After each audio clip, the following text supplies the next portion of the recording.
I do wish it wasn't so gorgeous at 10:30 at 10:30 at night, but she's a night owl, and she's here. She's here right now. I'm a little bit lenient on the weekends, and at this point I've really just I've given up. I need a break after the heat today, so. She's finding it a little bit difficult to sleep as well because it's so hot here and we've got no aircon, and we need to go and get fans. No fans in this house.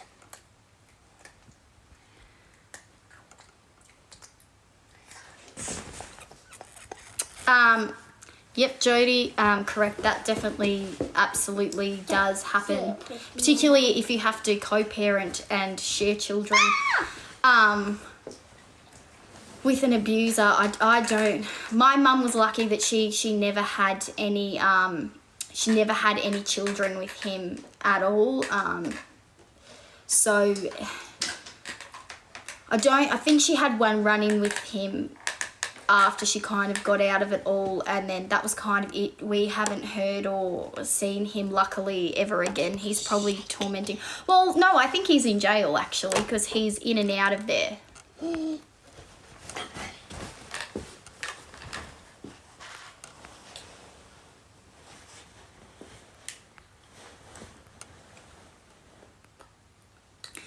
Oh yes, Natasha, honestly, sanity is very few and far in this house for all of us. The kids I'm sure get sick of me as well. Like they must. Like we just all get sick of each other here when we've spent heaps of time together. And I've actually been meaning to leave the house a little bit more than what we have this week, but with the other one, little Sebby, just being so volatile, I just honestly haven't been game enough to leave the house. But we actually have Legoland tickets that we got when we went to the aquarium, so I do have that planned. And I think we'll do the Melbourne Museum as well, because my kids really like the Melbourne Museum. Push me away. Oh, you have an Ariella too. How old is your Ariella?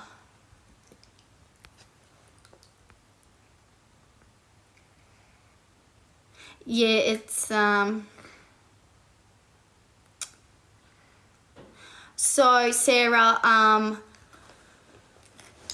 well, my mum, she's around, so my mum is fine. Like, she is clean. She's a drug and alcohol clinician at a private rehab down in kind of the Seaford Carrum area. And she really loves that, she does. Her mum's really well adjusted. She managed to get out of her situation and she's living her best life now. She's going off for a gastric sleeve surgery and next Friday, and she's coming here tomorrow to see my kitties and take my youngest out to the movies to kind of give me a break.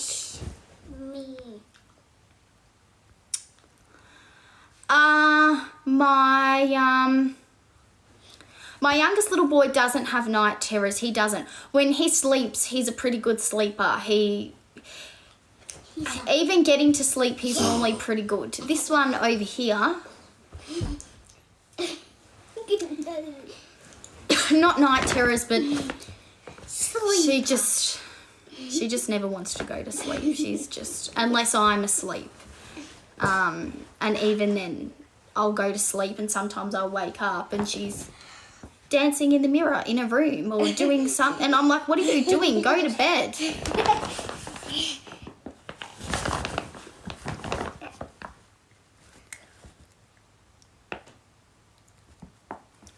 Oh, she turned 1. Oh, that's the best age. 1 to 18 months old was my favourite age, I think. Say it. Oh, I need to come to your house if it's like an ice block, because we are dying here without the aircon. It's really, I said to my husband today, I was like, come to our house. we need to we need to get on to my sister-in-law. She actually does aircon, so I'm like, can she come and put our aircons up? They're actually sitting in the corner of our room here. Oh, yeah.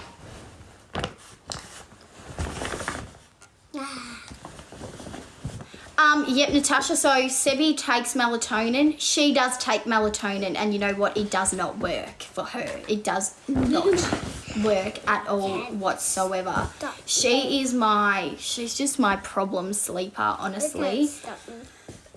And just the hot weather and no aircon, it's just been making it worse. I'm hot. She's very sensory. So I've just recently put a satin silk sheet on her bed and make that a bit cooler. And then I think I've got a fan in there, but it's not doing much, to be honest. I want to squash it.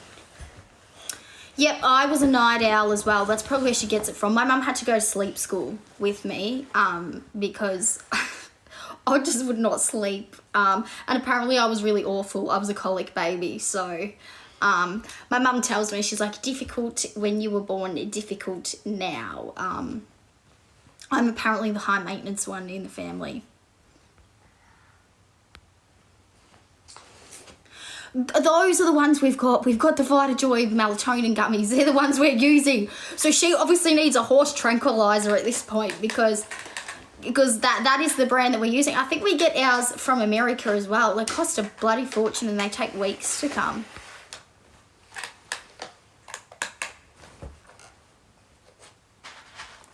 Yeah, Ariella is the same. I say that she's 6 going on 16 because trying to get her to sleep at night is awful, and then she wants to sleep till 10, 11 o'clock in the day. School holidays is hard, and particularly daylight savings. We just got curtains and blinds in our house, so that's helped a little bit with getting the kids to sleep. And during the school term, she's not too bad because she's so tired between school and ballet and extracurriculars. Like, they're pretty knackered. But school holidays, they're so out of whack. Yep, I'm so happy that I don't have to change any more nappies, or really I don't have to do too much getting up in the middle of the night anymore for feeds. That is why I'm not having any more babies. I'm not starting again. Do not tell me that I'm having any more babies. You don't cope with a brother, let alone any more brothers or sisters. Yes, you are. Yeah, mine thinks she's a teenager as well, Portia. At 3, she walked down the hall and slammed her door and yelled at me and said, "You are not my best friend anymore." And I thought, we are 3. We are 3. What are we going to be like when we are 16?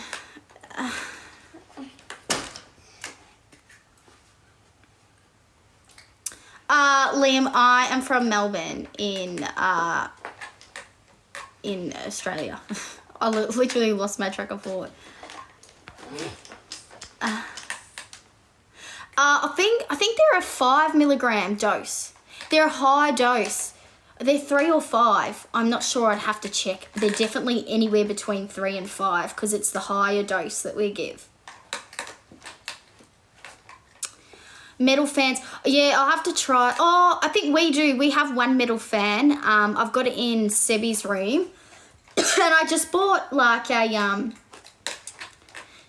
it's a flat fan. Oh, it's like a white stick fan kind of thing the other day, and that's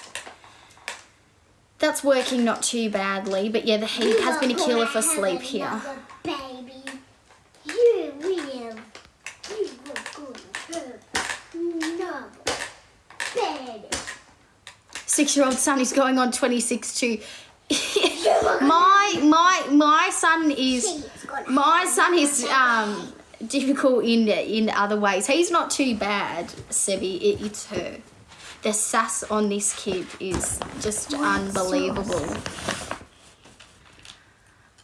So Sarah, the age gap between my kids, I think it's 14 months. It's 14 months. So I had the first one. I had little Ariella, and I had to it took me a little bit to get pregnant with Ariella. It took me 6 months, 3 to 6 months for me to fall pregnant with my first.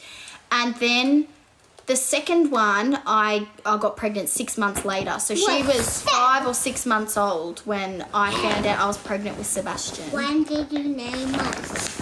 And that how I got pregnant was, it was me and my husband's first night out after having the baby. And my brother-in-law was going up to Darwin. He was going away. Actually, my brother-in-law is now getting married to my sister. They have a baby together, which is a little bit, it's hard for people to wrap their head around. But this brother-in-law was going off to Darwin, and it was my father-in-law's great idea to go to our local pub.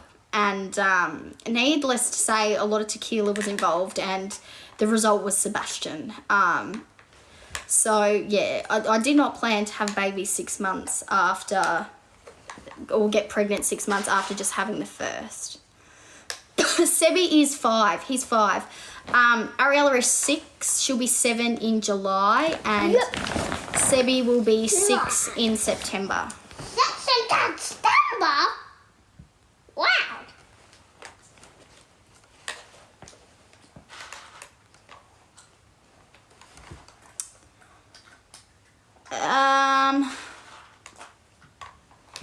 Yeah, we didn't get prescription melatonin only because when we were looking at melatonin, we had to be prescribed by a paediatrician. The doctor couldn't even prescribe it, and we were on a massive wait list for a paed, and I was like, I cannot have him. Before he was on melatonin, he was awake all night, and then he'd be up at 6 a.m. the next morning, and I'd be like, what are you doing, kid? Like, how are you functioning like this? Because I wasn't functioning.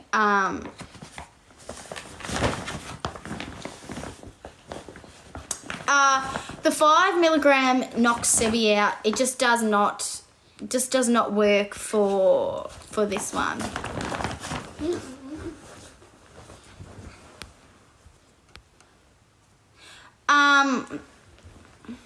Yeah, I have heard that kids can have night terrors on melatonin. It might be to do with like how deep they go into REM sleep.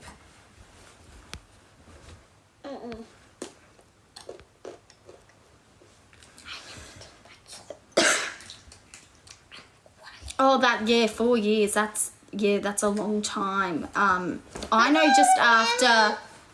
Can you please sit down? And I need you to calm down because it's getting late. All right. And I want you to jump into my bed really quickly. I am not going on bed. I think even after the 5 or 6 months that we had trouble, I went and just had a few like my hormones tested. And my sister tried for over a year.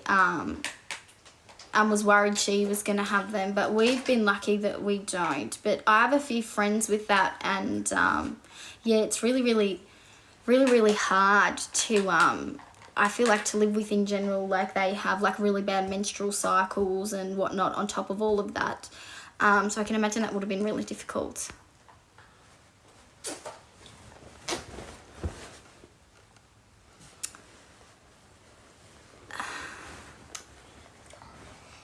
What's that, Mum? Oh, Sarah, so you're 2 years, 3 months apart, starting to feel the fights going.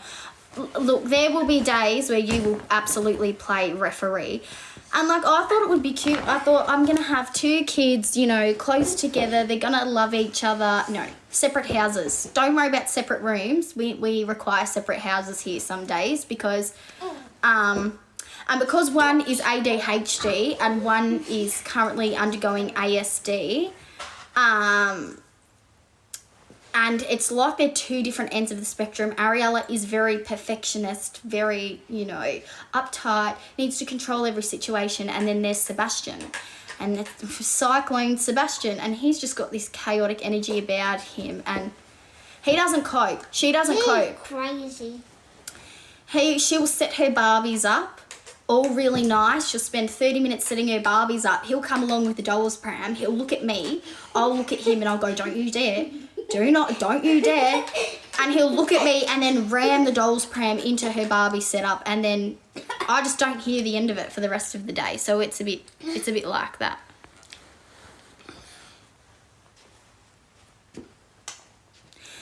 will he go to school this year, Shannon, your eldest one, who's 6?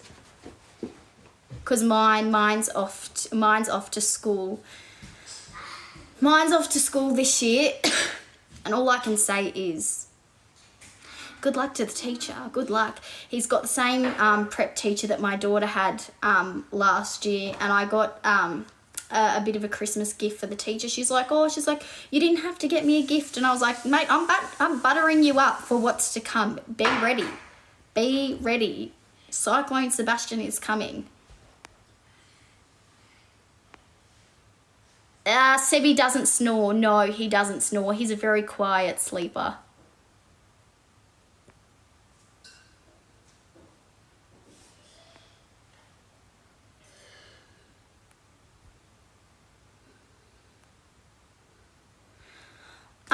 Liana, yep. Essentially, it is really hard, and it is a bit like that. I love my children dearly, but honestly, I do go to bed every night with massive anxiety because you actually don't know what you're going to wake up to every day. Like, one day could go really smoothly, and everything will go to plan and go to routine. And the next day could just be, shit house, or it could be shit house in the morning, or it could be really good in the morning, you can have a shit house afternoon. And kids are obviously kids in general are a bit like that. They're a bit, you can't really, they're a bit up and down, even neurotypical kids. But I do find, like, I look at my friends with neurotypical children and, at least day to day, they can kind of guess or know or understand how their kid's going to react to certain things. I get it. With kids with ADHD, you just don't. You honestly don't know what you're going to get. Yeah, mine is like that as well. And that's the hardest thing. Like, he is so friendly, so empathetic, so social, really good with little babies and whatnot. But yeah, his outbursts are really difficult to manage. Not just for me, but he has obviously a hard time managing them. So it is really, it's really tricky. What wine are we drinking? My preference is always sparkling wine. Hubby had this door dashed to me this afternoon because I was on the phone and we'd had a rough afternoon and I was like, I am struggling. So he door dashed, I think it's Crozer from Adelaide Hills, and it's a sparkling wine. I do like some Moët, that's my favourite.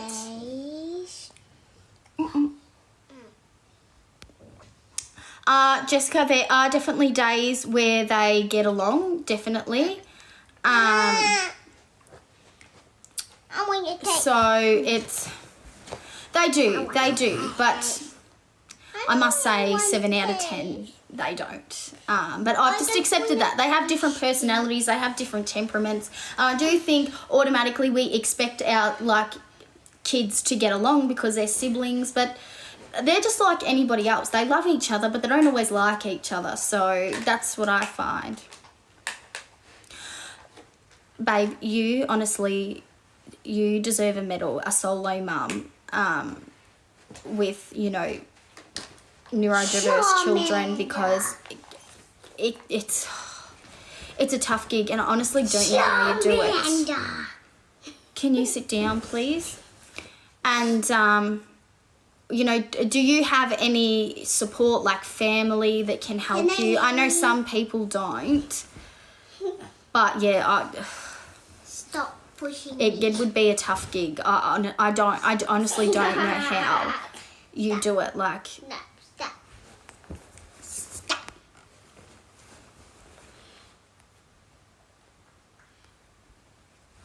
Thank you for stopping. yes, ignoring is my main thing to our meltdowns. The only issue we're having at the moment with his meltdowns is before he was having meltdowns where he would throw things and he might kick walls, but that was it. If you could walk away from him, ask him every now and again if he needs consoling. Can you please sit there? He bites. He'll normally manage himself out, but recently he's become exceptionally violent. So I've actually spent most of my days pulling him off his sister. He will pull her hair out like chunks. I've got bruises on me because he'll hit me and kick me and Even throw scratch things you. at me. Biting is a big thing, but that's a sensory thing for him, the biting. Because even when he's settled and he's having a good day, like he'll bite the back of the kitchen chairs or chew on his clothes. So that's what I've found hard to ignore, and even then I try not to react. I literally am just pulling him off people in our house when he's getting escalated like that. ODD. Oh, look, it's pretty much like they just don't know how to manage their emotions. They're not good at emotionally regulating, but a lot of it has to do with authority.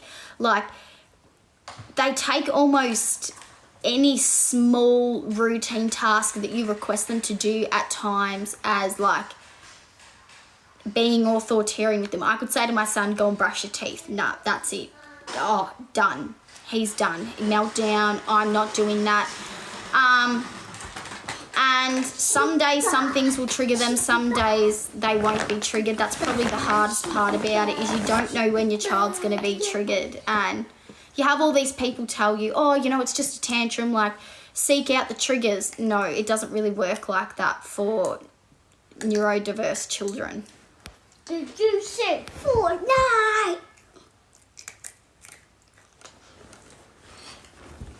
You said So Fortnite. the symptoms can change or calm down, but I haven't spoken to the ped a lot about ODD, but I've worked Now. a lot with ODD children in the high school level. So you will not be getting a gold star for today if you don't go and hop in my room, which means no guinea pig toy. So off you go. I mean it. Off you go. I want to go to bed. Well, if there's no gold star then. I want to stay here. Well, you in that corner there, right? Got it. And you need to be settling down. I think I asked. So if I think they're medicated for it and they have serious CBT, because medication is not a band-aid fix for these things. They need serious cognitive behavioural therapy, and often the families need family therapy. So we all kind of need to go and learn how to deal with him as a family. Like, that's the hardest thing, because even the other children in the house kind of need to learn what the diagnosis is and how to manage the diagnosis, which is really hard, particularly if they're young kids. But no, it can actually get worse, and my ped was saying it can then turn into conduct disorder or something or other, and it gets worse, and I've seen it. I used to work in an all-boys high school, and I've seen it. And it's not pretty, and it's really, really sad. But I must say that I feel sorry for these kids, because a lot of the time the parents are just refusing to acknowledge that the child has it. The teachers and the learning support in the room, we can see that they have it, and you see they can't organise themselves. They're really struggling. It ruins their friendships massively. It really isolates them basically from everything. They end up with school refusal, and then honestly I think definitely if it's not controlled, they're going to have a hard time keeping employment and probably being law-abiding citizens. It's really, really difficult. But if it's managed and you put the work into the kid and you do the therapy, even if you do the therapy and you don't want to medicate your kid, even the therapy I think will help. But there are some parents that just are like, don't want to acknowledge their child, basically. And it's really, really sad, because you don't think that happens, but it does. It does. And sometimes I think, like, why did you have kids?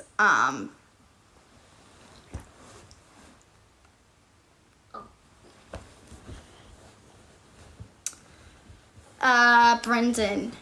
Yeah, that's the thing, Brendan, and that's what I was just saying before. Like, you see it in these kids, and it's really hard. And me being in learning support, I would always advocate for these children.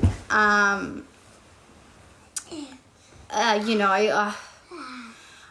go out of my way to advocate for these kids, because it is really hard, because in society does look at them like, oh, you know, they're just this or they're that, you know, and me being in learning support and even other teachers, you know, we're pushing some of the parents, and, you know, it is a very minute amount of parents, but like I said, it does happen where they just, there are some parents that don't pick up the signs and they're just oblivious and they just don't know. But there are parents where as a school we go and we say, hey, we've noticed this in your kid. We recommend that you go to an education psychologist and get some testing done, get all this worked out. And we give them evidence. I've been in a classroom where I have to spend 12 weeks gathering evidence on a particular child, what I'm noticing in the classroom, academic, behaviourally, socially, whatever, and it all goes into like a report, into like an online system where we then have a meeting with the parent and a discussion is had. But yeah, you do. Getting it early is the best way to do it, because then it doesn't affect their education and their life as much if you can get it under control, particularly before they go to school. Yep, Nathan, you get it a lot. And you know what? I try sometimes not to have judgment on those people, because guaranteed those people don't have any experience with neurodiverse people. So a lot of the time I don't think so much ASD. Well, now even with ASD, because so many kids are now, and even adults are now being correctly diagnosed with ASD. People are like, oh, you know, that it's just like labelling your kid. They have this thing about labelling your kid. And it's the same with ADHD. People are just like, oh, you're just labelling your kid because they have bad behaviour. And I just go, whatever you like to think. But yeah, it's changed my perception. So if I'm like on the train or if I'm out and I can clearly see, you know, a child who is having a meltdown in public and there's a parent there trying to console them desperately, and you can see the stress look on their face. You know, I was trying to give them a smile or whatever, and there's some people just giving them the filthiest looks, like, are your kids misbehaving? No, their kid's having a meltdown. Like, cut that parent a fucking break.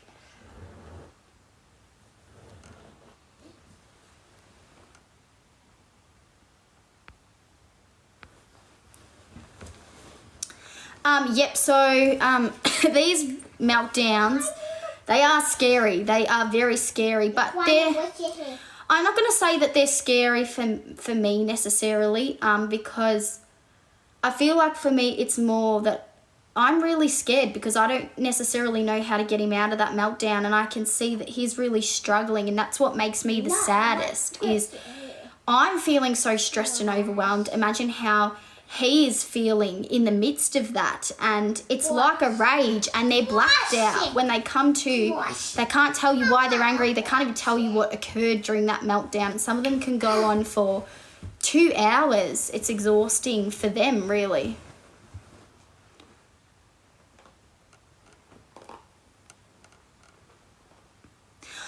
Liana, I think we've all been like that.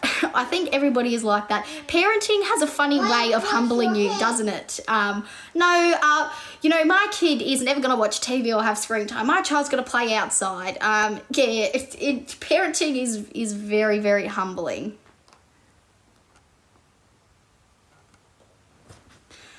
Oh crap, that's really hard to be 5 and still waiting for ASD and ADHD assessments. They're so hard to come by. I've kind of moved away from the PED and rang a psychiatrist the other day to get a psychiatrist to do the assessment. 6-month waiting list. But 6 months was better than nothing, because everywhere I've rang, they're like, nah, we're not taking on any new clients at all. It is so hard. And I've heard that from many parents as well, that I'm not the only one, that it's really, really hard to get these appointments and assessments done. Oh, yep, Mia, look, I will always advocate. I've worked in a field with spicy kids. That's what I call them, spicy kids. And honestly, they are the best people. These kids are the funniest kids. Like, they are just so... They're just so enlightening to be around, like just all of them, the ADHD ones. And you know what? When I worked with them, some of them will drive you up the wall. Some days I would leave leave work working at an all-boys high school and think, oh. I can But it was never boring. It was never boring, and I loved it. It was great. I'm washing your hair, Mum. Why won't they let me wash my hair?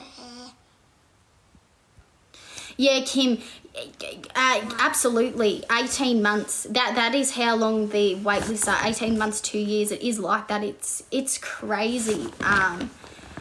And it's really hard because I feel for parents. Washing your hair. I don't want my hair brushed. Thank you. Wanna wash it. Yeah, we didn't have to wait overly long. I think we waited maybe 4 months. We were just lucky to get in. And then once we were in, we were able to get frequent appointments, but it is really hard.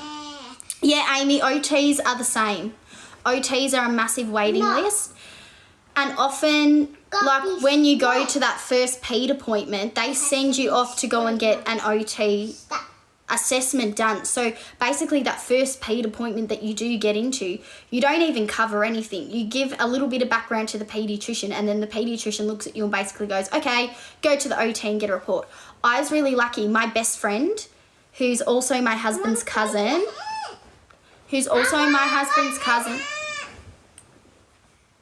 there'll be no gold star. I'm over it. We're going to bed. Come on. She was an OT, so that's how I managed to get in to an OT quickly. It was just about who I knew. That was basically how I got in. It was all about who I knew and how I could get. She was like, I'll push you in, and I was lucky too because she works with so many of those kids. I said to her, I've got a PED appointment coming up, and she's like, let's do his report first before you go to that first PED appointment because he's just going to send you to an OT anyway. So absolutely, it's I don't know how we can get more services for these kids, but it's a real struggle. It's a bit of a problem.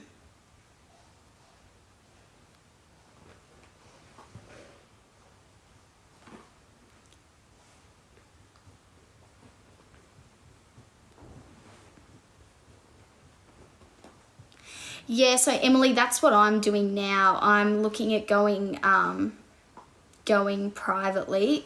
We don't have private health insurance, but we probably should.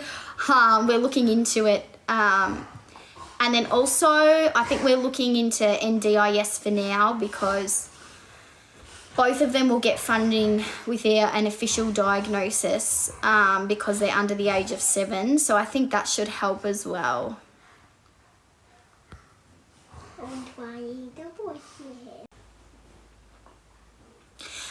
Yep, Amanda, what I had to do, went to the paediatrician, and I mean, I get it because a lot of peds, well, for ADHD anyway, they don't do it for ASD, but for ADHD, they don't really want to diagnose them until they're 7. But it was so blaringly obvious that my kid had it. I had to record all of his meltdowns to get this ped to believe me. And even then it was really hard. And I do think it was a lot of stereotypical, you're only, 24, 25, you're just a young mum, you're just struggling to cope. And it's kind of like they put you in that box, and I'm like, I just went in there and I was just like, no, you're not going to tell me who's who in the Zoom, mate, because I'm coping perfectly fine.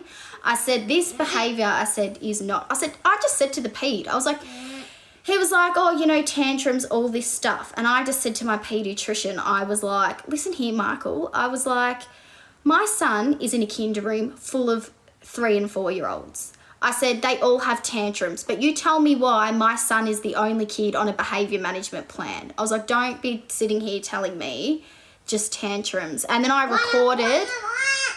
recorded everything from that moment, all of the meltdowns, and then he was like, maybe we should medicate. And I was like, yeah, Michael, maybe we should medicate. I've only paid you, $1,000 worth of appointments to do what I already told you we should have done in the first appointment.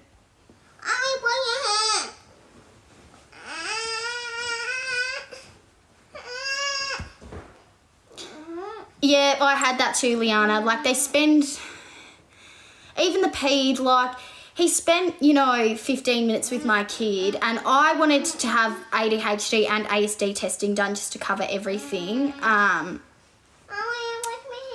And he's like, oh no, I can see him making eye contact with you and eye contact with Dad. And I was like, but even if he had ASD, he probably would make eye contact with me and eye contact with Dad. We are his safe people. So of course he's going to have a completely different relationship to us than what you're going to see in the schoolyard or at kinder. Yeah, Annie, yeah, I know. It's ridiculous that they don't fund kids with ADHD, and it frustrates me because the reason that they don't fund, NDIS don't fund after 7 is because their answer is it can be medicated, and the reason the cutoff is 7 for them is because, like I said, that's when the peds will diagnose them with ADHD. And even if you get a diagnosis for ADHD, unless the child is like severe and you can prove to the ped that the child is severe, they won't medicate them until they're 7, which is fair enough. I understand that they don't want to be giving certain medications to preschoolers, completely get it. But they do give it if the child is severe. But I'd say that's why, because their answer is, well, it can be medicated. And I'm like, yeah, but even for ADHD, medication is not a blanket fix. You still need to do a lot of cognitive behavioural therapy. And if they've got sensory issues on top of that, they need to see an OT. So they all cost money, so I don't know why NDIS looks at it like that. It's very frustrating. It's kind of like their answer is, oh, they're medicated, doesn't impact their life after they're medicated. And I'm kind of like, well, it does.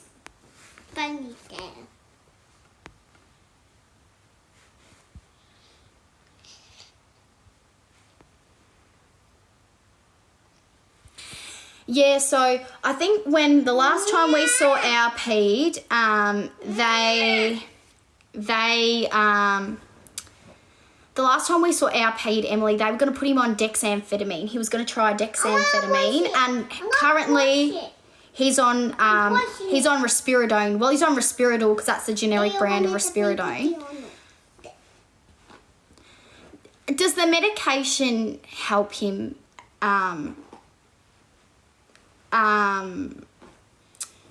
Does the medication help him, Annie?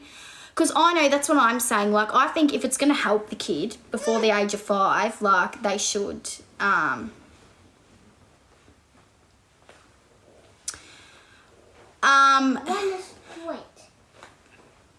Yeah, Brenton, I've heard it can make people feel very flat, the medication.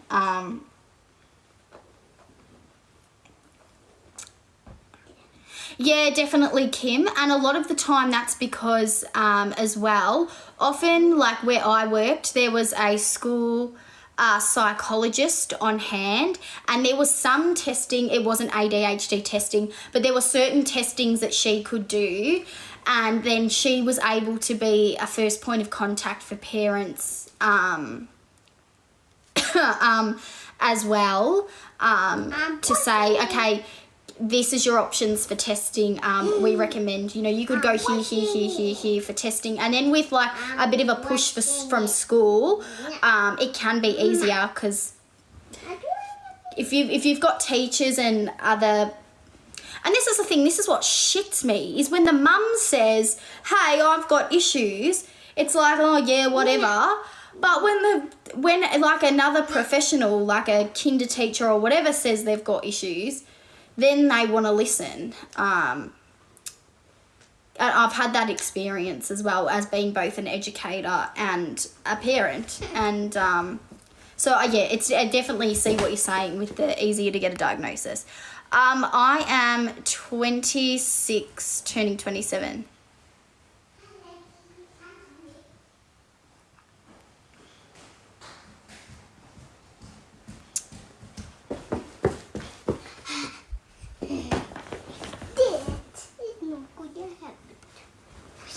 Oh, that's really good to know, Alyssa, because to be honest, I'm a little bit concerned about our peds of ice, and I'm hoping the new ped that we get will be better, only because he put my child on Risperidol, which is, it's supposed to, because it's an antipsychotic, it is supposed to help with the meltdowns, and they do give it to children with ASD. But doing my own research and like having worked with kids that have ADHD, even if they're on that, they need to be on like a stimulant, because risperidone actually doesn't do anything for the hyperactivity or the low impulse control. And it's the hyperactivity and the low impulse control that I do believe is what triggers my son's meltdowns, because like I can imagine how fast his mind and his little brain and his mind is moving in there. And I couldn't imagine running around all day just being like this. Like I would probably have a breakdown as well. So it's really difficult. I do think it's going to be a process of a like trial and error with medication, which I'm not looking forward to.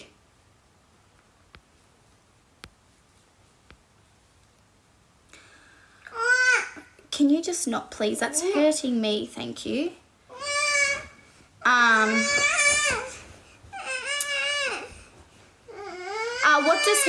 What does he have now, Annie? If in terms of what kind of helps him and helps you in terms of managing him? Absolutely, Amanda. I can tell you right now, I've been in a classroom where I can certainly tell whether a child has or has not taken their medication as learning support. I deal with all of the kids that are on my list that have diagnoses, and then the kids that don't have diagnoses, official diagnoses on top of that. And I used to have one year 7 kid, and he'd come in and he'd just be off his head, and I'd go to this kid, I'd go, mate, let's slow down. I was like, has mum given you your medications? Oh, no, right, down to the school nurse, medication. You can absolutely, you can tell, you can definitely tell.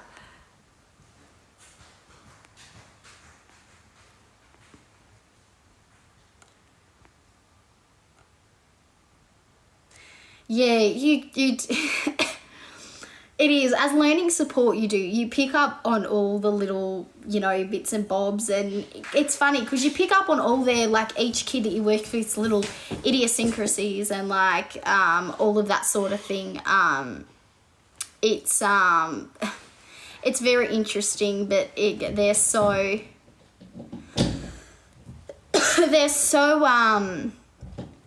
funny.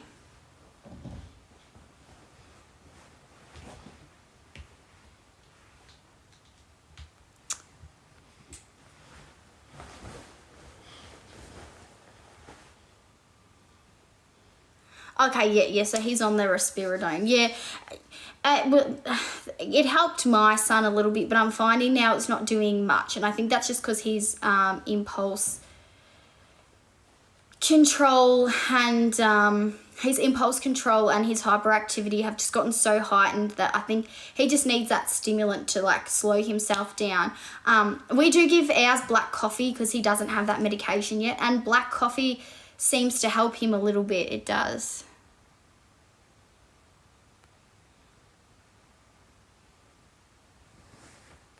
Yeah, it's absolutely, it's not. None of these medications for any of these things that we give our neurospicy children are band-aid cures or fixes. When these kids have ADHD or ASD, it's not curable. And I don't even like to use the word curable, because I don't think our children should be deemed as something that needs to be curable, because ASD and ADHD, when that child has coping mechanisms to be able to live in, let's face it, a world that is bloody well geared towards the neurotypical. Our world is geared towards the neurotypical. When they have those coping mechanisms, they can harness their ASD and they can harness their ADHD to go on and do amazing things. They can be experts in their career, and you see that with you can see that with particularly ASD, and even kids with ADHD. We have this thing about them not being able to concentrate, but actually at times they can be hyper focused. And when they have when they have things under control, they can use that hyper focus to go on and be exceptional in their careers. And a lot of these kids that have these that are not neurotypical, they have above average IQs and intelligence. And that's from me coming from a school and working with these kids. So many of them can be quite intelligent.